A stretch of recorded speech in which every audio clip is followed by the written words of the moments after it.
Tutorial on how to make cardboard animals. I have a whale shark, a turtle, a starfish, and a manta ray, which is the one I've made in this video.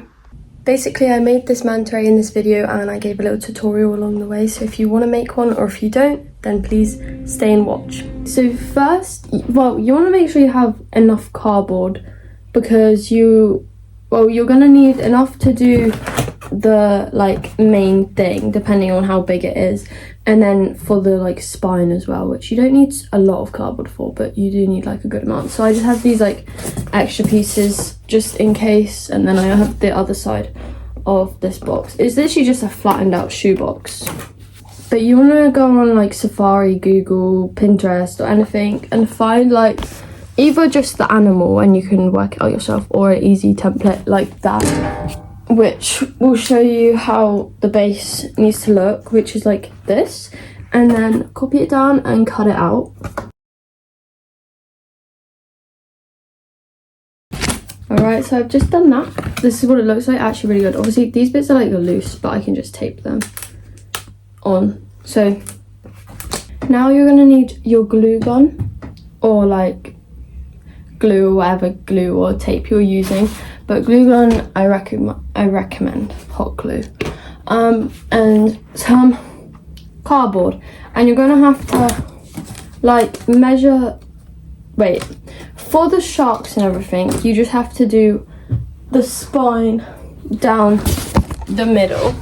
So for the shark, it's just a long piece from here down to here. This one is just a long piece from there to there, and this one is just multiple pieces in that way, which you can probably find a template for that on Pinterest, TikTok, anywhere. But for this one, I'm kind of just going to wing it and get a piece of cardboard, cut it this length from here round to here and curve it, and it will need to go like that so that it shows the Okay, so this is my piece. I've bent it so it's folded. It actually is a little bit too short, but it's only a centimetre either side. So now you're going to stick it on in the middle. Now we've done this, that's what it looks like.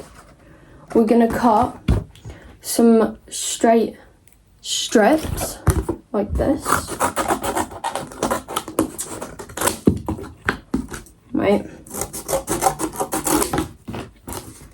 Like this. Okay, so here, let's start here. You're going to get your strip, start it here, and then it will go to here.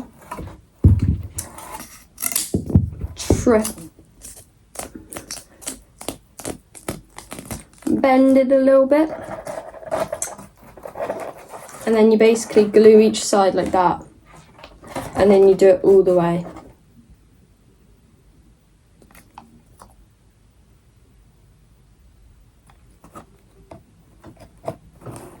The first one's always a little bit harder because it's not as sturdy, so I do secure it with a bit more glue. But that's pretty much what it should look like. It is the next day. Sorry about the window lighting behind me. My phone's on charge, but I need to do the next step. So this is where we're at. I just stuffed it with toilet paper. I use about that much of the roll. So you can use scrap paper and stuff like that if you don't want to use toilet paper. Now what we're gonna do is tape. Oh, okay.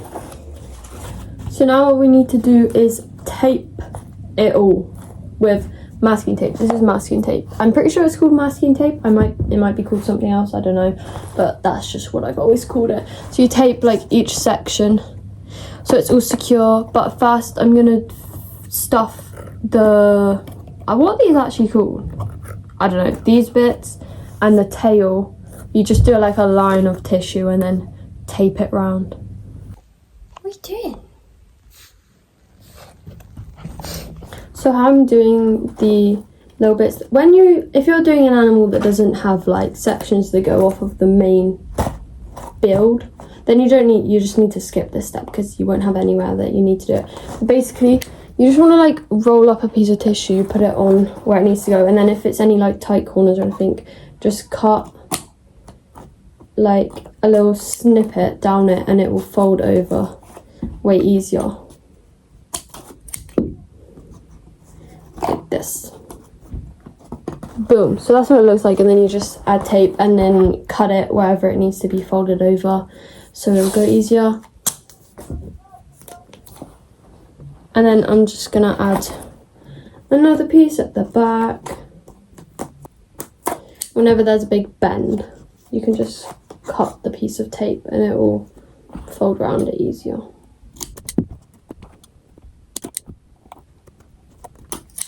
Basically, there's not really like a way specifically. I guess there could be a way specifically, but me personally, kind of just tape it everywhere until the whole thing is covered. Just like this. And plus, it doesn't need to be perfect, obviously, because you're going to paper mache it and then paint it. So a little imperfection isn't going to show in the end result. Okay, here's what mine looks like. Just one of the little things. Now I'm going to do the other one and the tail. We have finished. That was very tedious and my neck hurts and my back literally hurts because my posture is terrible. I probably recommend sitting at a desk, but I just like doing stuff on the floor, to be honest. But this is what it looked like. Don't worry if yours doesn't look the best, because mine clearly doesn't.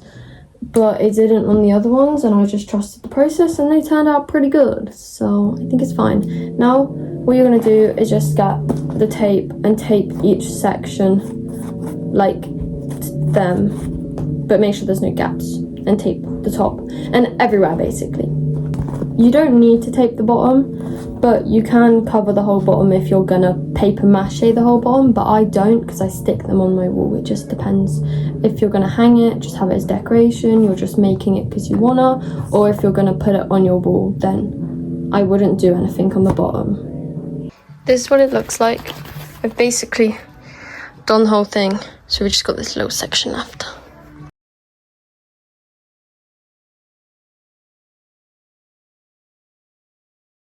Now boom, that's what it should look like.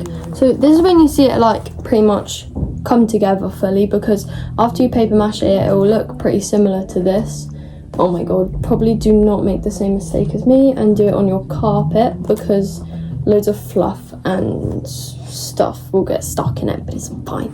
Anyway, I don't know if it's my tape that's like bad or if it's just all masking tape, but mine like always seems to come up on the sides, but it doesn't make any difference. It's just a little bit annoying because I have to like push it down before I paper mache it. But yeah, after you paper mache it, it'll probably look similar to this, just more covered, and that's when it's like, whoa, this looks really cool, and then you get to paint it. So now I'm actually going to paper mache it tomorrow, because I have a short attention span and I have to do this over multiple days, because I cannot do the same thing for hours and hours in a day. But you probably can do the whole thing in literally one day if you dry the paper mache with like a hairdryer, because that actually takes quite long to dry. But I usually do it over 3 days, but this time I've done it over, I'll do it over like 4. But yeah, this is what it should look like, and if it doesn't look this good or if it looks better, then it's literally fine. Also, I'm going to do a quick reminder now, if you're enjoying this video, or you've watched one of my videos before and you've came here, or if you've literally just met me through this video now, then please subscribe. I've literally just hit 100 subscribers, literally screamed out loud, and I was so excited, and I'm going to do a 100 follower special.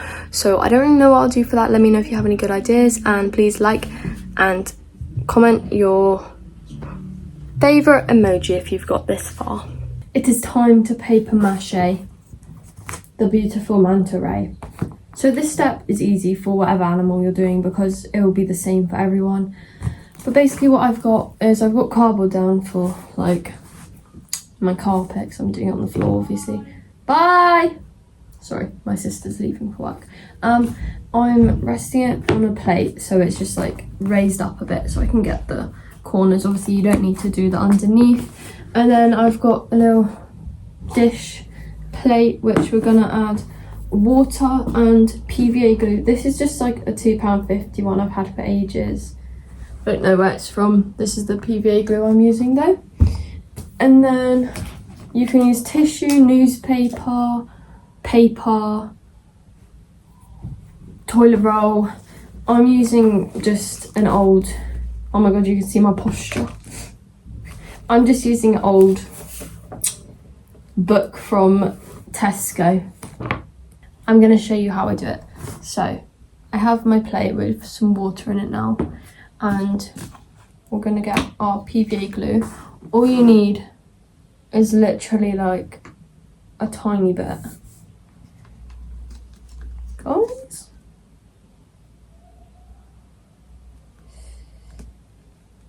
that's literally all you need.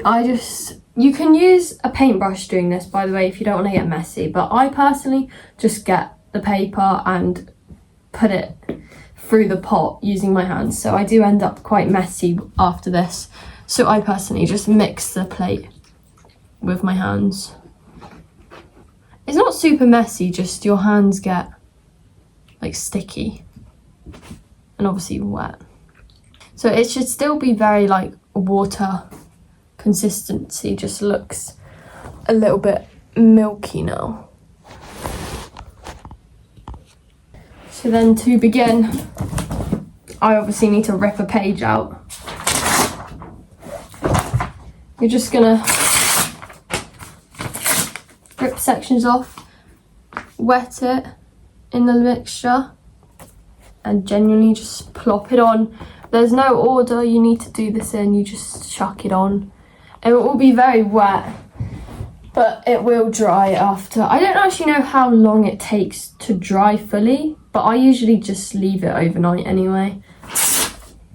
If you're doing this with a paintbrush though, then put the paper on and then paint the liquid on, which you'll probably need to make it a little bit thicker if you're doing it with a paintbrush.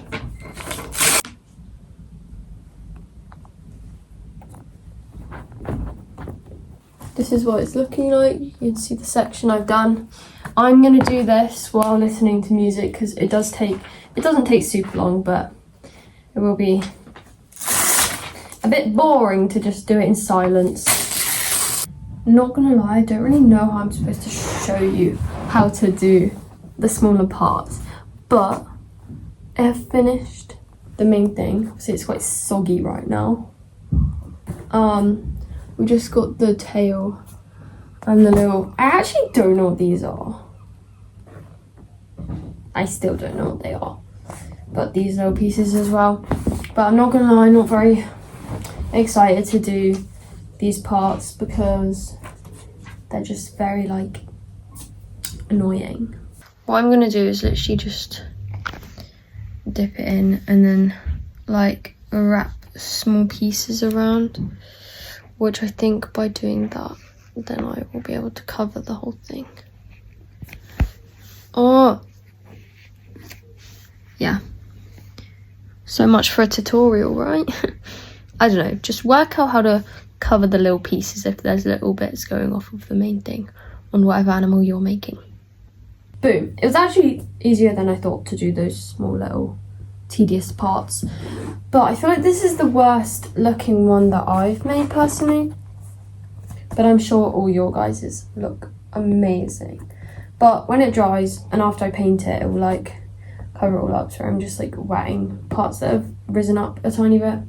But I think I didn't stuff it with tissue enough, so it wasn't like quite secure enough, but it still looks good. This is how it's looking. Still looks very good. Obviously it's wet and needs to dry, so I'm gonna leave that there to dry, and then we'll be back when it's time to paint, which I'll probably do tomorrow again. It's the next day and I was gonna paint today, but I've decided that I'm actually going to paper mache it again, just a little bit over the parts that are like coming up, because I managed to do a really shit job of paper maching it this time. Ignore my hair, by the way, it's looking horrible. So I'm gonna paper mache it again. I don't know if it will dry, but it is the morning today, so I'll probably paint it this evening. When you're painting it, you can just copy any picture online of the animal, like whatever animal you're doing, or you can copy someone else's, do your own design. Doesn't have to be accurate, just paint it however you like.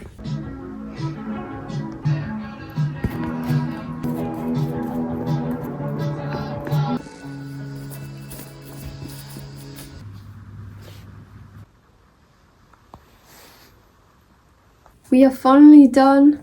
This is what she looks like. Looks a little bit funky. That is what a manto looks like. So yeah, and I love it. I'm gonna put mine on the wall personally.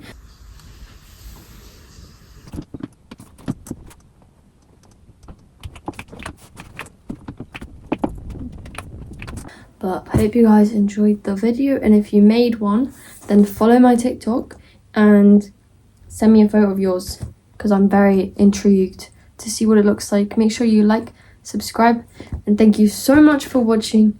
I love you all. Bye.